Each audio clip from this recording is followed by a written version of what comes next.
Vous écoutez Radio Légumes et compagnie, le balado consacré à la culture et l'entretien des plantes comestibles.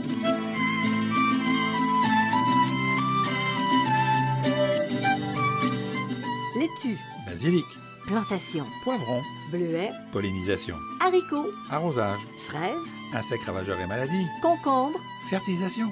Radio Légumes et compagnie, le balado qui vous dit tout pour cultiver et entretenir simplement les plantes comestibles de façon naturelle.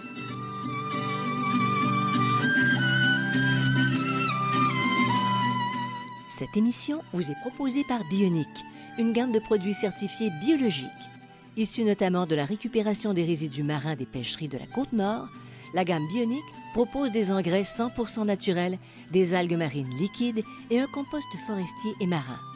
Les engrais bioniques conviennent aussi bien pour les fruits, les légumes, les fines herbes que les fleurs annuelles, ainsi que les plantes d'intérieur. Produite à 100% au Québec, la gamme Bionic assure la santé de vos plantes en offrant une croissance rapide et abondante. Bionic est distribué par Gloco, une entreprise québécoise qui a plus de 100 ans. C'est un plaisir de vous retrouver, hein, Jean qui jardine, Jean qui aime la terre. Et puis bonjour, Monsieur Bertrand Dumont. Bon, Monsieur Bertrand Dumont. Bonjour, Janine. Salut, Bertrand. Bon, merci. Alors, on parle aujourd'hui de planification. Oui. OK? Puis on dit que les gens qui vivent dans les pays nordiques, en fait, les pays qui connaissent l'hiver, sont obligés. Et ça devient dans leur nature d'être planificateurs. Oui. Bon, mais une bonne planification, ça peut changer dans le temps. Oui. On planifie, on fait nos affaires, puis on traverse l'hiver pour ne rien manquer. Mais on peut améliorer notre système. Oui. Et c'est de ce dont tu nous parles aujourd'hui. Oui, alors là, ce balado va être publié au mois de juillet, mais comme on ne fait pas de balado à l'automne, on est trop occupé dans nos conserves, on n'a pas le temps, je l'ai fait tout de suite, puis vous le réécouterez à l'automne quand ça sera le temps, mais peut-être que vous pourriez préparer, parce qu'on va parler de la préparer de potager pour l'hiver, et on va parler d'une nouvelle approche. Voilà. Quelle était l'ancienne approche, en fait? Résumons ce qu'on nous a transmis. Tout enlever, tout mettre au compost, apporter du compost, puis laisser la terre à nu tout l'hiver pour être prêt au printemps. Ça, c'est ce qu'on nous disait. Ouais. C'est ce qu'on a pratiqué longtemps. Longtemps. Bon. Alors, est-ce qu'on devrait se dépêcher de vider le potager à l'automne? Non. Voilà. Ma réponse, elle est claire, nette et précise, c'est non. Il n'y a pas de date butoir. OK? Et même, on ne devrait pas trop presser de récolter. Bon, alors tu nous expliques la nouvelle approche. Sur quel élément se fier à ce moment-là pour dire qu'est-ce que je fais là à l'automne après que les récoltes sont finies ou achèvent? Évolution de la température extérieure. Je vous rappelle depuis quelques années que le printemps est tardif, mais l'automne est rallongé. Avant, au mois de septembre, ça commençait déjà parfois, moi je me souviens, il y a très très longtemps, il y a 40 ans, quand je suis la première fois que je suis venu, même un peu plus que ça, je me souviens j'étais au Lac-Saint-Jean au mois de septembre, au mois fin août, puis il y avait eu des gelées. Oui.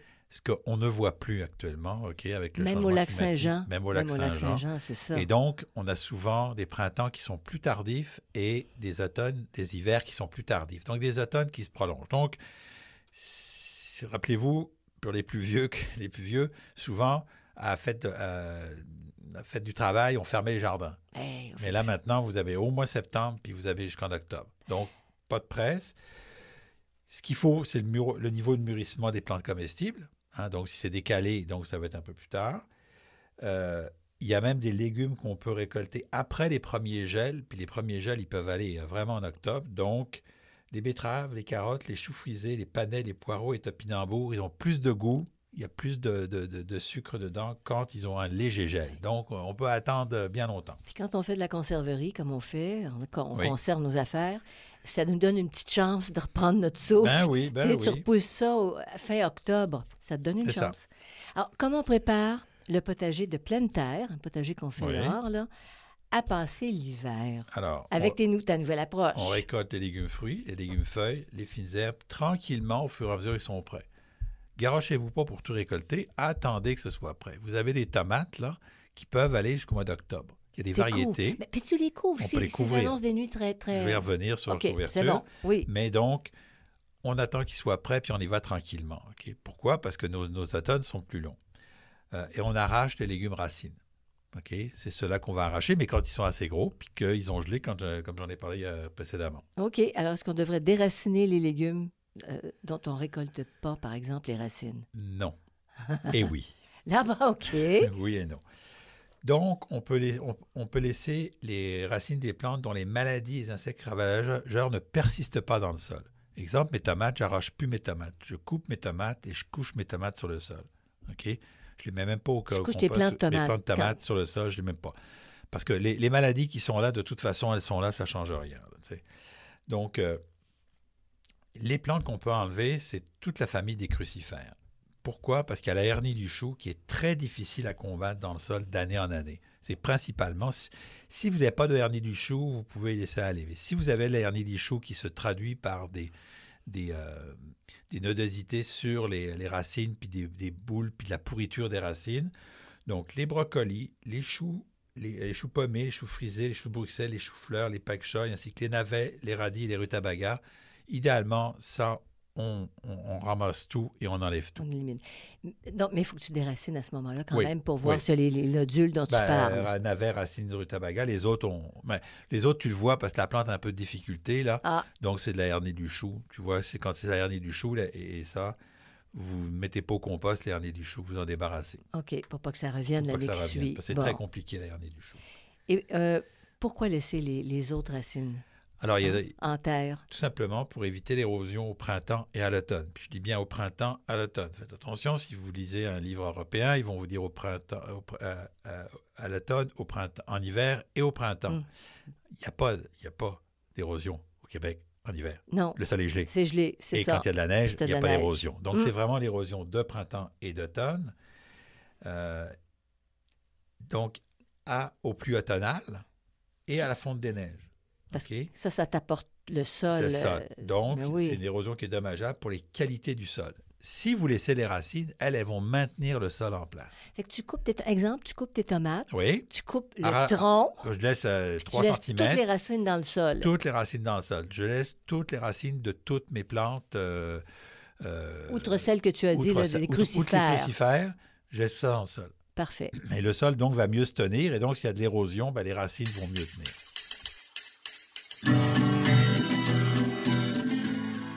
Vous écoutez Radio Légumes et compagnie, le balado consacré à la culture et l'entretien des plantes comestibles.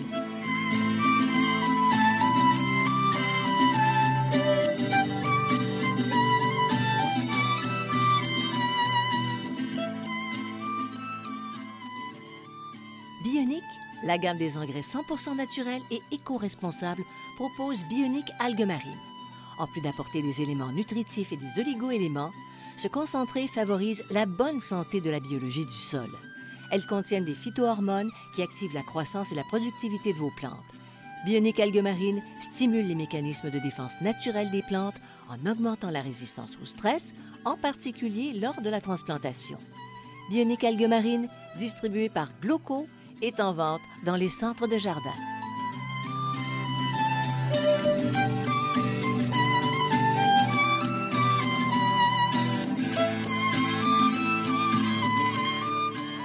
Vous écoutez Radio Légumes et compagnie, le balado consacré à la culture et l'entretien des plantes comestibles.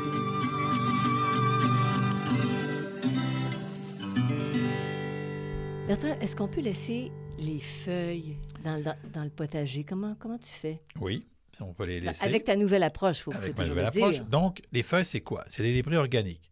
Les feuilles, vous les prenez, vous les mettez dans le compost, vous attendez qu'elles se compostent, vous les remettez sur le sol. Donc, c'est la matière organique qui est en dégradation. Mais tu travailles 2 fois. Travaille 2 fois. Le paillis, c'est la même chose, vous le laissez en place. Si vous avez mis de la paille, vous la laissez en place. Il y a moins d'érosion. Pourquoi? Votre sol est couvert, donc l'eau va moins couler, va rester plus en place.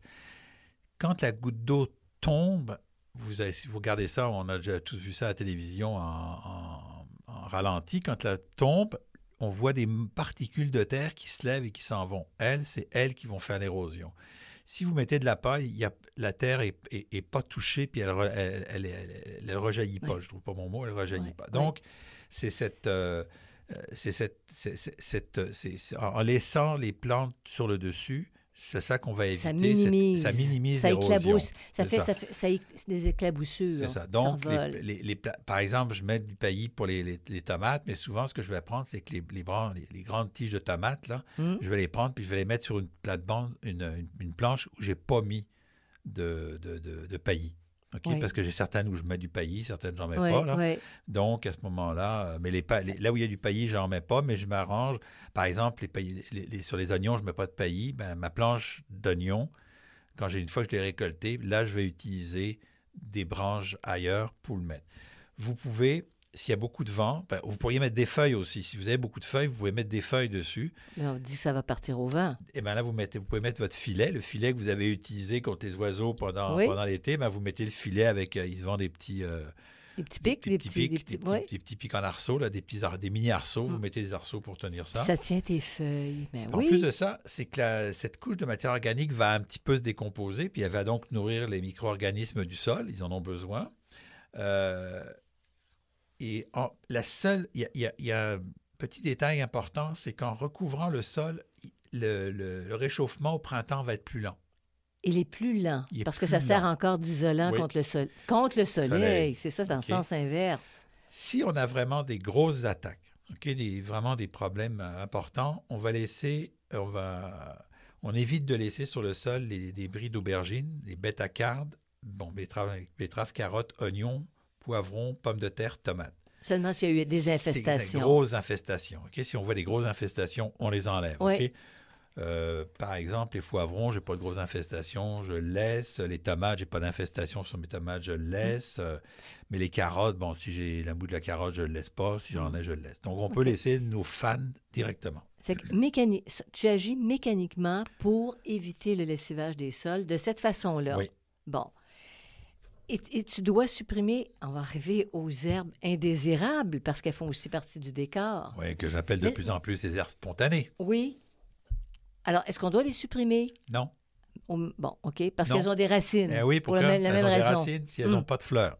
OK, si elles ont des fleurs, on peut les supprimer, mais on peut juste supprimer les fleurs. Pourquoi? Elles développent des racines. OK, puis souvent, certaines ont des feuilles qui vont être un peu coriaces, qui vont se geler assez tard. Donc, on les laisse. Pourquoi? Parce que moi, dans mon désherbage, je vais vous en parler un jour, j'enlève presque plus mes mauvaises herbes. J'enlève mes grosses mauvaises herbes. Je fais ça une fois après la plantation, puis après, toutes les petites mauvaises herbes, je les laisse pousser. J'enlève Sauf juste les oxalis. J'aime pas ça. OK, ça, c'est autre chose. Les oxalis, pourquoi? Parce qu'il y a des rhizomes. Ça repart à ça rien. Dépend des oxalis, ça dépend desquels. Mais ça repart, en tout cas. Et puis, il faut savoir que tout simplement, ces herbes indésirables ou herbes spontanées, les conditions hivernales vont les détruire, elles vont geler. Donc, elles vont geler, elles vont rester sur le sol. C'est la nature qui va vous les décomposer. Il faut quand même faire attention, car plusieurs insectes ravageurs pondent des œufs sur certaines plantes indésirables qui passent l'hiver. Donc, il faut avoir un petit peu d'informations. C'est pas très grave, là, mais il y a quelques plantes hautes. Là, vous garderez les balados dont on a parlé sur les insectes. Je vous donne les plantes hautes. Là, je pense à la stellaire, je pense aux pissenlits. Dans certains cas, là, il faut les enlever. Mais sans ça, on peut les laisser. Tu laisses ça aller comme ça. Mais ça augure quelque chose, là. Tu vas travailler au printemps. Hein? Tu vas travailler au printemps. De toute façon, tu travailles au printemps. C'est vrai. Parce qu'il ne faut pas que tu travailles ta terre à l'automne. Parce que si tu travailles la terre à l'automne, tu vas la foisonner, ce qu'on appelle. Puis là, l'érosion va être encore plus forte, alors qu'après la récolte, elle est plutôt tassée. Donc, elle a tendance à moins s'éroder. Alors, le fait de laisser les résidus de plantes sur le sol à l'automne, ça peut être considéré comme un apport de matière organique. Oui. Aussi, en plus de tenir la terre. Mais très difficile à quantifier. Ouais. Donc, ça dépend un peu de l'épaisseur des résidus puis de la vitesse de décomposition. Par exemple, une feuille de salade mince, ça va disparaître rapidement, mais son trognon, lui, va prendre beaucoup plus de temps. Donc, la feuille de salade mince, au printemps, vous ne la verrez pas, elle va être dans le sol, elle va avoir apporté de la matière organique. Et le trognon, lui, vous l'enlevez. Mais tu ne le mets pas au vidange. Il va au composteur. Il y a aussi les radicelles. Donc, les racines et radicelles, elles vont se décomposer plus rapidement que les grosses racines. OK? Mais quand vous allez passer votre grénilette ou vous allez passer votre fourche rotative, là, vous allez un petit peu en enlever. Et puis, les résidus non décomposés au printemps, on les envoie dans le compost. Ils sont pré-compostés. Voilà. Là, tu as gagné du temps. Puis recouvrir le sol d'une toile de plastique noir, on a vu ça dans On a des déjà champs parlé. commerciaux, c'est Oui. ça. Mais le faire à Puis on en l'automne, a déjà parlé dans un balado, mais je vais revenir là-dessus parce que c'est un truc trouves-tu qui que c'est une bonne? m'énerve. Est-ce que c'est une Ça bonne empêche les technique? micro-organismes de respirer. Ah, Et l'oxygène est primordial pour la rhizosphère et un milieu aérobie est donc très sensible au manque d'air. OK? Donc, si on veut les utiliser, je dis bien si, OK? Si vous avez un immense potager, je comprends, mais dans un petit potager, vraiment, j'ai toujours dit que c'est inutile. La plus tard possible à l'automne, OK? Et enlever le plus tôt possible au printemps. pour que ça respire. C'est Pour que- ça, Oui, hein? parce que les micro-organismes, ils ont besoin de respirer. Mm. Moi, si je vous fous une cagoule sur la tête puis je vous donne moitié moins de respiration, vous n'allez pas me trouver drôle, OK? Ben, les micro-organismes, c'est le taux, c'est la même chose. Pour les maraîchers, c'est utile pour les questions de rentabilité, mais dans les petits potagers, pour moi, ça n'a pas de sens. C'est à proscrire. Voilà. Alors, est-ce qu'on doit étendre aussi le compost à l'automne? C'est souvent conseillé Ouais. et d'abord, ça va être difficile si on laisse tous nos résidus, la matière organique sur le sol. Et tu pourrais être tenté d'en mettre par-dessus. Ben, Tu c'est une pourrais, mauvaise tu te idée. dis, bon, Il y a de nouvelles études qui montrent qu'il y a un risque élevé de lessivage des éléments nutritifs par les pluies d'automne et la fonte des neiges. Donc, si vous mettez votre compost à l'automne, tout simplement, ce qui va arriver, c'est qu'il va y avoir, s'il y a de l'érosion, ben vos éléments... Je parle d'une planche, là, OK? oui. Sur une planche, ben, peut-être que vous allez retrouver les éléments nutritifs dans l'allée au lieu que sur la planche. Hmm. OK? La planche de terre. La planche. C'est une nouvelle étude. Il y a des nouvelles études qui sortent. Elles ne sont pas toutes complétées, là. Pardon. Elles ne sont pas toutes finies. Il n'y a pas encore des trucs, mais on a tendance à penser. Et puis, c'est logique quand on y pense. Alors, on mettait le compost parce que c'était plus facile au printemps. On avait moins de travail au printemps, mais c'est pas plus d'avance parce qu'il faut remettre du... Tu perds les éléments on repère les nutritifs. éléments nutritifs. Mais oui, tout à fait. Oui, est-ce qu'on devrait étendre la chaux? Parce qu'il y en a qui mettent de la chaux à l'automne. Alors, c'était habituellement conseillé encore de l'épandre. On peut également le faire au printemps. En réalité, la chose qui est importante, c'est de choisir une période où il pleut beaucoup, car la mobilité de la chaux, elle, se fait uniquement dans le transport de l'eau. C'est l'eau qui transporte la chaux. Donc, vous pouvez le faire à l'automne, mais au printemps, s'il y a de l'humidité, ça va faire la même chose. Encore là, c'est pas une obligation de le faire à l'automne. On peut aussi le faire au printemps en même temps qu'on fait l'amendement. L'amendement, l'apport de compost. L'apport de compost, Ouais. sauf que l'effet de la chaux est beaucoup plus lent. Donc, mais ça ne change rien parce que... Ça si se vous- lessive moins? Est-ce que ça Non. se lessive moins, la chaux? Ça Ben non, reste en place, ça glisse pas. Ça là. glisse pas, ça Ça reste en place. OK. L'affaire, c'est si vous mettez de la chaux à l'automne ou au printemps, dans le sol, ça fait exactement... Elle va se déplacer dans le sol, mais son efficacité va être exactement la même. Pourquoi? Parce que pendant l'hiver, elle ne bouge pas. Non. Si vous êtes en Europe, oui, si vous mettez de la chaux à l'automne, elle va avoir le temps de commencer. Votre sol ne gèle pas, mais au Québec, ça ne marche pas parce que votre sol gèle. Alors, ça bouge plus. Ça ne là. bouge plus, C'est là. ça. Il n'y a plus rien. Votre sol est complètement gelé. Donc, c'est pour ça. On pourrait c'est le vrai mettre qu'il y à a beaucoup- l'automne. C'est peut-être ma vision, mes deux pieds sur deux continents. Là. Ouais. Il y a beaucoup de choses comme ça dont on parle et qu'on importe de l'Europe, mais qui... Ça s'applique pas ça s'applique ici. pas ici parce qu'on n'avait pas Mm. les mêmes conditions. En Europe, votre sol, il continue à vivre, il continue à bouger pendant l'hiver, OK? Et puis l'hiver qui est assez court, mais ici, là, quand ça gèle, votre sol est gelé, il peut être gelé jusqu'à 6 pieds de profond, il n'y a plus rien qui bouge. Là. Non, il n'y a plus rien qui bouge. Par contre, si tu l'as mis à l'automne, je dis ça, puis je dis rien quand je dis ça. J'aime tellement cette expression-là. La chaux, elle commence à réagir dès que la neige fond. Alors, avant que tu gagnes un petit peu de temps si tu la mets à l'automne. Oui, mais admettons. si tu travailles en planche, Oui. comme je dis toujours, Des planches donc de c'est terre, des là. planches de terre, Oui. ben là, tu peux rentrer dans tes allées qui sont, même si elles sont humides, tu t'en fous, puis tu peux déjà travailler ton sol très tôt au printemps, même s'il est encore humide.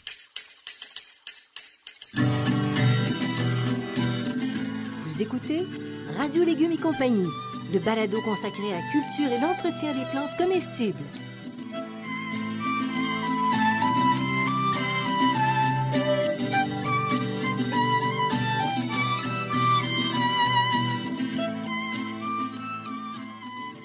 Le potager urbain et le jardin fruitier facile et naturel sont des livres de base pour cultiver des plantes comestibles.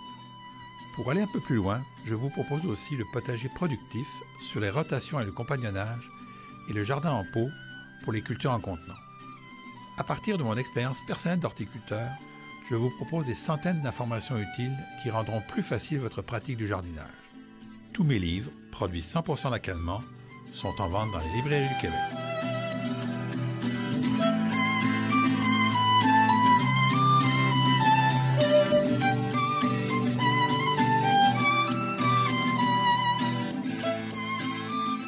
Vous écoutez Radio Légumes et compagnie, le balado consacré à la culture et l'entretien des plantes comestibles.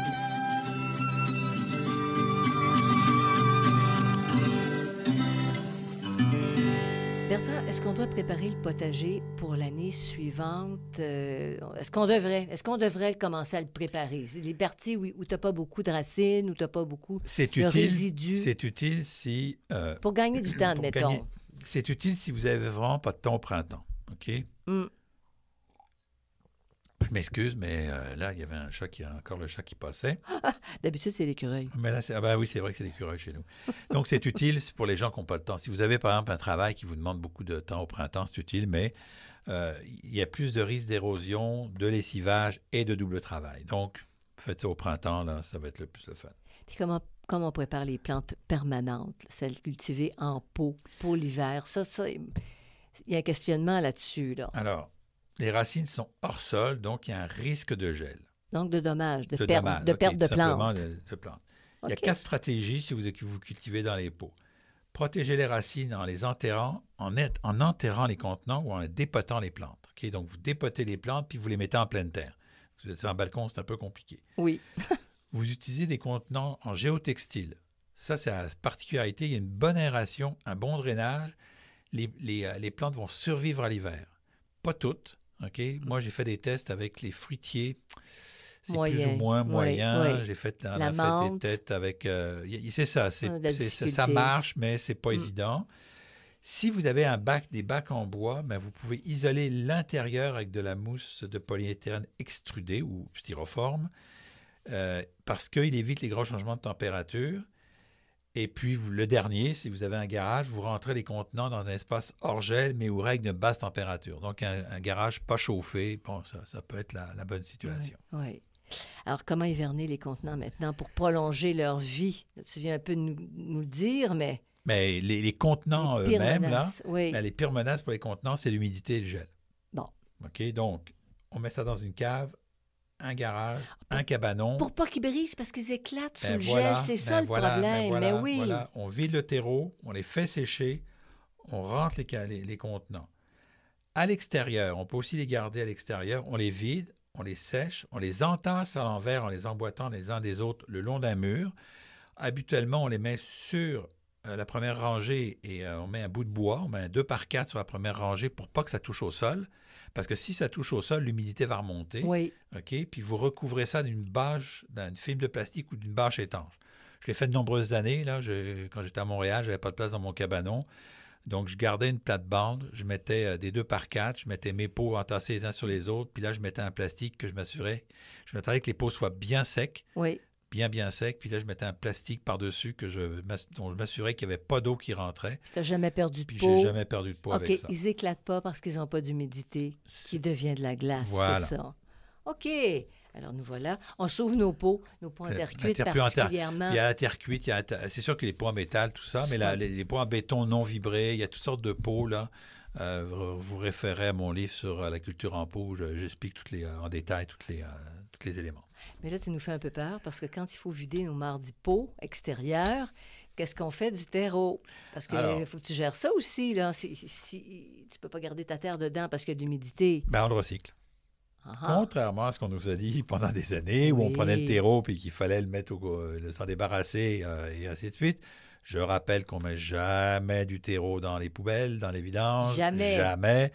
On essaye de le mettre dans une plate-bande si on veut le changer ou quoi que ce soit. Donc, au moment de vider les pots, on les met soit en tas, soit en sac.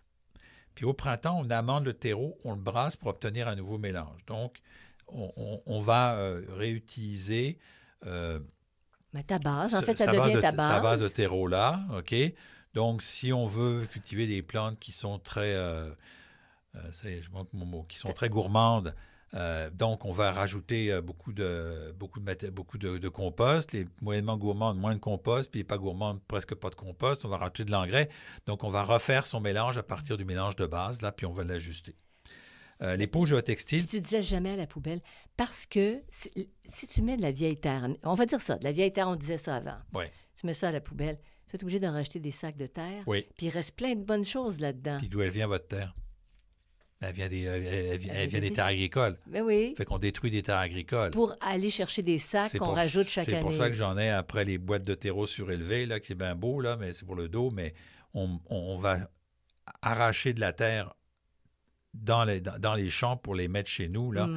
Alors qu'on a d'autres manières de le faire. De fabriquer notre terre. Une fois, la première fois, on l'achète, mais après ça, on peut acheter un ou deux sacs pour reprendre, mais on regarde, on met du compost, et le compost, c'est entièrement recyclable tout le temps. Donc, c'est renouvelable, le compost. Contrairement à la terre, ça prend une couple de milliers d'années à recycler. Mais pour refaire, qu'est-ce que c'est? La phylosphère, la rhizosphère, etc. Et ton dos, sauver ton dos parce que tu n'as pas à transporter de sacs lourds. C'est ça. Le jardinage de femmes. On dit ça, hein? Tu t'alignes sur le jardinage des femmes. Une petite madame qui fait du jardinage, elle a des trucs. Oui, exact. OK? Bien, ça, tu t'alignes là-dessus. Tu jettes pas ta terre. Donc, dans les pots en géotextile, on peut conserver le terreau parce que lui, ils ne vont pas s'abîmer. Donc, on les laisse. Et au printemps, c'est ce que j'ai fait cette année, toutes mes pots, je les ai refaites. Donc, j'ai enlevé la terre, je l'ai remélangé, j'ai rajouté du compost et de l'engrais, puis je les ai remis dans les pots. OK? Tout simplement. Donc, il me manquait parce que... Il y a un petit peu de perte, là. Il me manquait 2 sacs cette année, 2-3 sacs. J'ai racheté 2-3 sacs de terre sans ça. Si j'avais fait ça, j'aurais racheté au moins une trentaine ou une quarantaine de sacs. Ça Donc, alors, votre portefeuille, ça fait une différence. Oui. Puis ça fait une différence pour l'environnement aussi. Oui. Alors, protection hivernale au jardin fruitier maintenant. Alors, si on prend soin de sélectionner des végétaux rustiques, on n'a pas besoin de protection hivernale. C'est absolument inutile. Alors, c'est génial. OK. Si vous mettez une plante de zone 5 en zone 3, il faut la protéger. Si vous mettez une plante de zone 3 en zone 3, vous n'avez pas besoin de la protéger. Quand ils sont plus ou moins rustiques dans une région, on les enrobe avec du tissu en agrotextile pour les protéger du gel. OK. Mais ça, si vous commencez ça, vous êtes bon pour un abonnement à vie. Les plantes... Parce qu'il va falloir toujours les protéger. Chaque année, c'est ça qui est pris avec ça. Puis là, ils vont geler, puis ça va être compliqué. Donc, essayez de trouver des plantes. Si vous essayez de faire des abricotiers en Lac-Saint-Jean, ça va être compliqué. Là, oui. Les plantes très sensibles au froid, abricotiers, pêchers, figuiers, c'est ce que font nos amis italiens. À l'automne, ils les enterrent. Ils les couchent totalement sur le sol, puis ils les recouvrent complètement de terre. Tu sais quoi? C'est beaucoup de trouble. C'est beaucoup de trouble. Il faut les aimer, ces abricotiers, pour faire ça. C'est ça. De plus en plus, on a de moins en moins de problèmes. Les abricotiers passent de plus en plus l'hiver, donc ça va être de moins en moins. Puis une fois qu'on les a enterrés, on recouvre ça avec du géotextile. Et au printemps, on les déterre et on replante la plante. OK, c'est de la job. Il faut les aimer, vraiment. Il y en a qui aimaient ça, les figuiers notamment, là, dans les communautés qui viennent du sud de l'Europe. Là, les figuiers, c'est très important, ils faisaient ça comme ça. C'est très bon. Et il y a l'autre méthode qui est plus facile, c'est qu'on les met dans un garage hors gel non chauffé. Donc, ce qu'il faut que ce soit, c'est au-dessus de zéro, donc à 3, 4, 5 degrés. Là, c'est pas chaud dans un garage, là, mais un garage non chauffé, là, c'est hors gel. Donc, il faut pas que ça gèle, mais ça peut baisser les températures. Sans ça, ça va vous coûter des figues très chères, là, parce que s'il faut que vous chauffiez... Là, mais non, ça n'a pas de bon sens. Puis même... Des pots, ils les mettent dans des pots. Oui, c'est ça, dans les pots. Avec des roues. Il y avait des gens qui les roulaient. C'est ça, ils des roulaient pots avec les roues. garage. Ils font ça aussi avec certaines plantes décoratives, là, comme le laurier sauce et des lauriers... le laurier sauce, oui, puis le laurier pas sauce aussi, le laurier à fleurs. Donc, mais ça c'est plus facile, mais il faut avoir un garage non chauffé. C'est ça. C'est pas à la portée de tout le monde, absolument. Alors, ça complète notre balado. Bertrand, moi, je trouve que c'est formidable. Alors, tu te mets les pieds sur la palette du poêle à l'automine. Tu laisses ça tel quel. Tard à l'automne. Proche de Noël. Mais je vous dirais, là, le jardin, là, actuellement, là, ça va jusqu'à presque en novembre. Début novembre. Là, les premières neiges sont autour du 15 novembre, mais c'est début novembre. Donc, vous avez septembre-octobre, là, c'est quand même une période assez intense au potager. Alors, c'est ça, ça complète. Vous allez sur radiolégumes.com pour avoir des informations. Vous consultez tous les autres balados, parce qu'il y en a plus d'une centaine. Merci beaucoup à Bionic, à Xavier Gervais-Dumont pour la musique, Charles Gervais-Dumont pour l'assistance technique, et toi pour tes connaissances et tes façons de nous bousculer dans nos méthodes de maraîchage. Eh bien, à la prochaine alors. Bye! Bye.